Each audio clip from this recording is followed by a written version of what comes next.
看美国川普政府的时，任命的德拉瓦州检察官针对拜登总统的后生亨特涉嫌偷漏税、佮违法有枪击，经过5档的调查，双方暂时以认罪协议的方式来结案。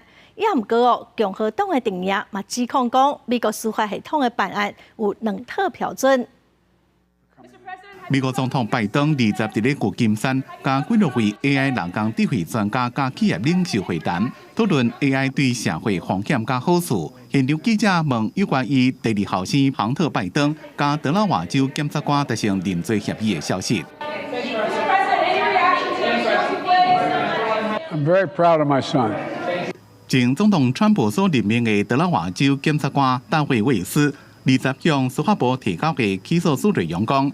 伫咧做律师甲华府设计工作的亨特，2017年甲2018年之间，无准时申报超过150万美金的收入，欠超过10万美金的税金。每一项罪名上悬拢会让被判12个月监禁，也有上悬10万美金的罚金。另外，亨特也被指控2018年正骨科证期间，不违法持有枪支，理论上这是上悬10年的重罪。因过因为亨特甲检方达成认罪协议，所以无论是偷走税轻罪，或者是非法有枪的重罪，亨特拢无需要入监服刑，而是爱经历所谓的心情改造，也就是接受咨询或者是戒毒。消息传出了，民主党这边几多位有头面的人对这件案件拢点点，也毋过共和党迄边是炮火四射，指控美国司法系统办案有2套标准。First reaction is it continues to show the two-tier system in America. If you are the president's leading political opponent, the DOJ tries to literally put you in jail and give you prison time. If you are the president's son, you get a sweetheart deal.